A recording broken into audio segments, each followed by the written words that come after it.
Hello students, आज के इस वीडियो में कक्षा 11वीं बायोलॉजी क्लास 11th जो बायोलॉजी है उसके जो आपकी क्वार्टरली एग्जाम होगा अभी तिमाही परीक्षा, उसके लिए आज इंपॉर्टेंट क्वेश्चन हम लेकर आए हैं।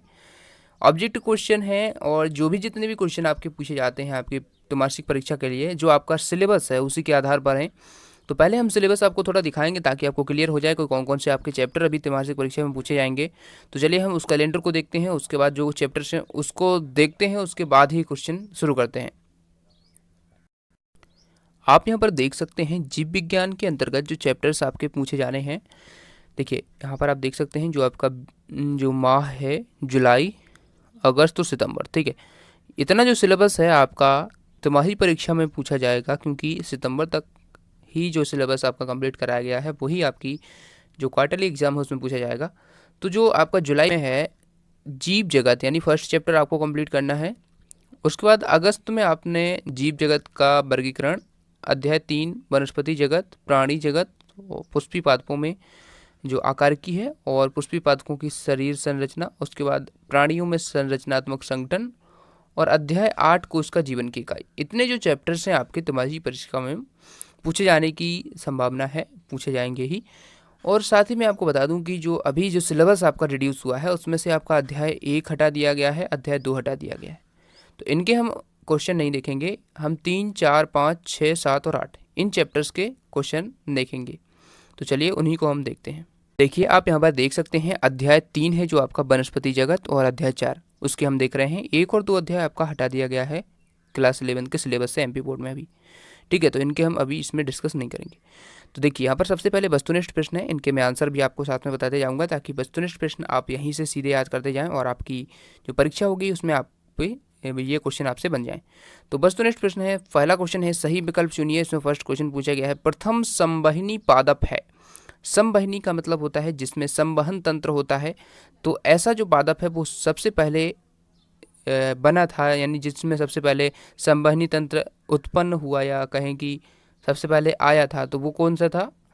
ये हो जाएगा आपका टेरिडोफाइट्स, ठीक है। जो टेरिडोफाइट होते हैं उनमें जो संवहन तंत्र क्या होता है, जाइलम और जो फिलोएम होते हैं ये संवहन तंत्र के अंतर्गत आते हैं। तो संवहन ऊतक होते हैं ये जाइलम और फिलोएम, ठीक है। तो इनमें जो पादप थे टेरिडोफाइट, इनमें सबसे पहले जाइलम और फिलोएम आए थे, ठीक है। तो आपको याद रखना है कि जाइलम क्या करता है, जल का परिवहन करता है, और फिलोएम क्या करता है, फिलोएम भोजन का परिवहन करता है, ठीक है। ये भी आपको इसमें याद रखना है। दूसरा क्वेश्चन है चपटे कृमियों की उत्सर्जी संरचनाएं क्या होती हैं? तो ये मेल्पीजियन सेल्स होती हैं, मेल्पीजियन कोशिकाएं, ठीक है। उसके बाद थर्ड क्वेश्चन है जो प्लेनेरिया होता है उसमें क्या पाया जाता है? तो प्लेनेरिया में रीजनरेशन जो कैपेसिटी होती है वो पाई जाती है। तो पुनरुद्भवन यानी जो रीजनरेशन होता है उसको पुनरुद्भवन बोलते हैं, जो प्लेनेरिया में सबसे ज़्यादा पाया जाता है। क्वेश्चन नंबर 4 है क्लोरोफिल ए व बी पाया जाता है। तो ये कौन से जो किस में पाया जाता है? तो ये हरे शैवालों में पाया जाता है जिसको क्लोरोफाइसी बोलते हैं, ठीक है। तो सा वाला ऑप्शन इसका राइट आंसर हो जाएगा। स्तनधारी व सरीसृपों के बीच की संयोजी कड़ी क्या है? जो संयोजी कड़ी यानी कि जो कनेक्टिंग लिंक है उसे हम बोलते हैं। तो स्तनधारी और सरीसृप जो होते हैं इनके बीच में जो आर्कियोप्टेरिक्स है ये संयोजी कड़ी है, ठीक है। इसको डक बिल्ड प्लेटिपस भी बोलते हैं। अगला है क्वेश्चन नंबर 2 रिक्त स्थान। देखिए ये आपके अध्याय 3, 4 से है, ठीक है। 5, 6, 7, 8 के हम आगे देखेंगे, ठीक है।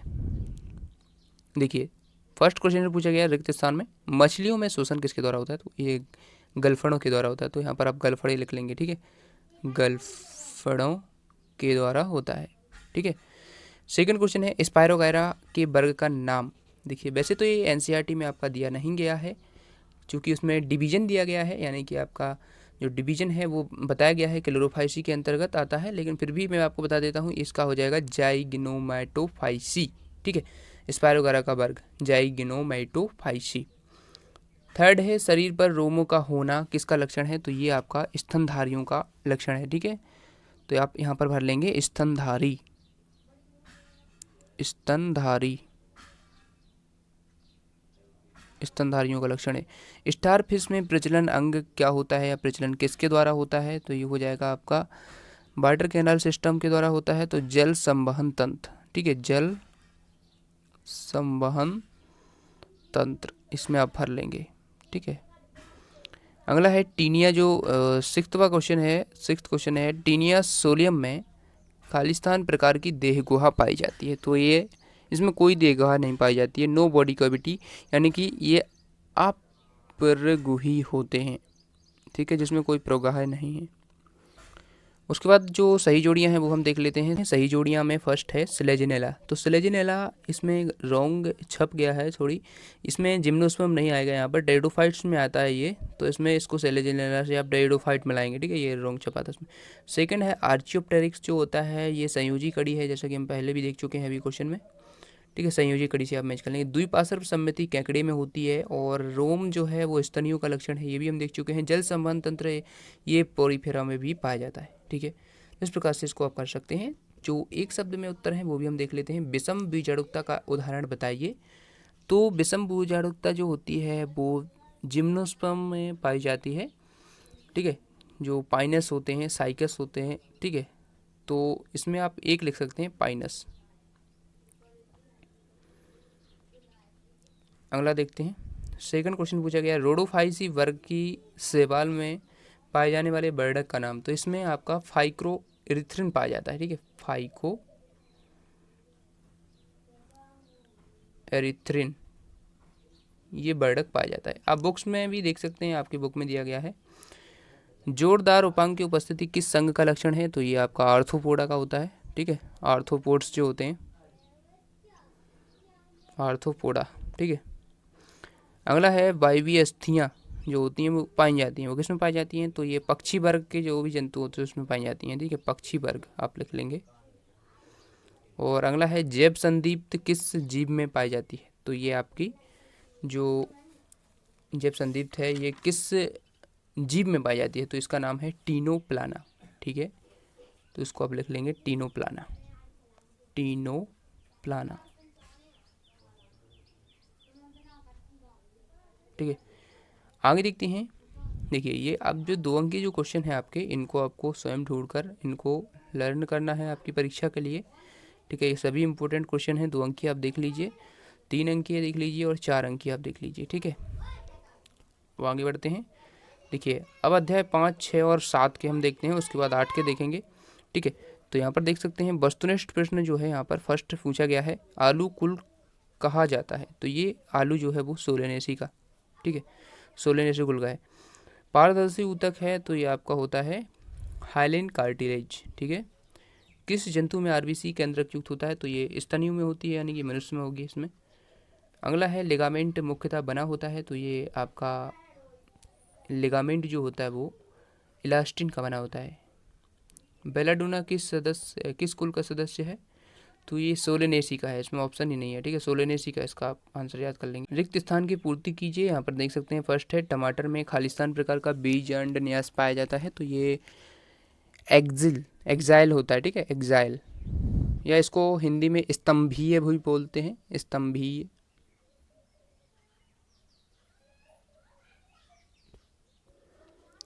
अगला है टेंडन्स मांसपेशियों को खालिस्तान से जोड़ने का कार्य करती है। तो टेंडेंस जो है वो मांसपेशियों को अस्थि से जोड़ने का कार्य करती है, ठीक है। अगला है रक्त में उपस्थित खालिस्तान O2 को ढोने का कार्य करती है। तो यहाँ पर हीमोग्लोबिन आ जाएगा, ठीक है, हीमोग्लोबिन। अगला है अश्वगंधा खालिस्तान कुल का सदस्य है। तो ये सोलेनेसी का है। 5वां है संयोजी ऊतकों की उत्पत्ति भ्रूण के किस स्तर से होती है। तो ये मीजोडर्म जो होता है, मीजोडर्म स्तर से होती है, ठीक है। तो मीजोडर्म आप लिख लेंगे, मीजोडर्म स्तर।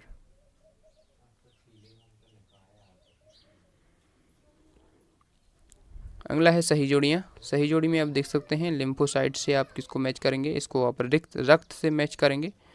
रक्त का थक्का फाइब्रिनोजन से संबंधित है, डेंड्रॉन आपका है न्यूरॉन से संबंधित, और प्याज आपका रेसिमोज इसमें, ठीक है, नहीं सॉरी, जो आपका पुष्पक्रम का प्रकार है वो रेसिमोज है, जो प्याज है वो लिलिएसी फैमिली में आता है, ठीक है। इस प्रकार से आप मैच कर लेंगे। एक शब्द में देखते हैं हम, एक शब्द वाक्य में उत्तर जो आपको लिखने होते हैं। तरल संयोजी ऊतक का नाम लिखिए। तो ये रक्त होता है, ठीक है, फर्स्ट वाले का रक्त हो जाएगा।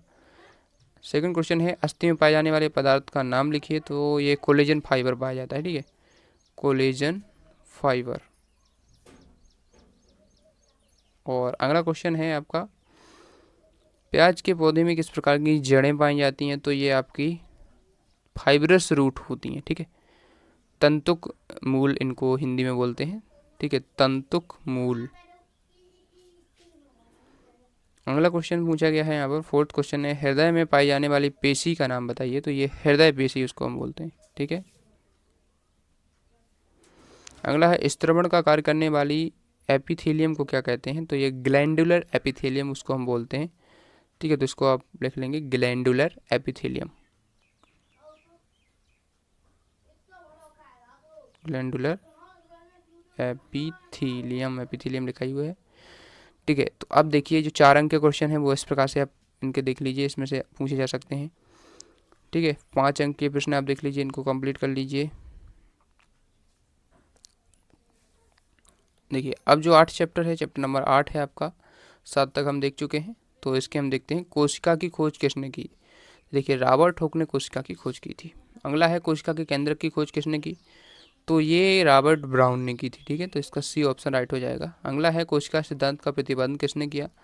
तो स्लीडन और स्वान ने कोशिका सिद्धांत का प्रतिपादन किया था। अगला है, प्लाज्मा झिल्ली के तरल मोज़ेक मॉडल की प्रस्तावना किसने दी? तो सिंगर और निकोलसन ने दी थी, ठीक है।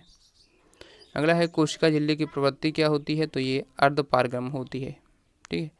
इस प्रकार से आपके ऑब्जेक्टिव क्वेश्चन कर लीजिए। जो प्रश्न हैं वो इस प्रकार से हैं, प्रोकैरियोटिक यूकेरियोटिक कोशिका में अंतर लिखिए, पादप और जंतु कोशिका में अंतर, कोशिका सिद्धांत क्या है, माइटोकॉन्ड्रिया पर संक्षिप्त टिप्पणी लिखिए, जंतु कोशिका का नामांकित चित्र, पादप कोशिका का चित्र, कोशिका जीवन की मूल इकाई है, स्पष्ट करें। तो ये सारे क्वेश्चन जो है आपको कंप्लीट कर लेने हैं।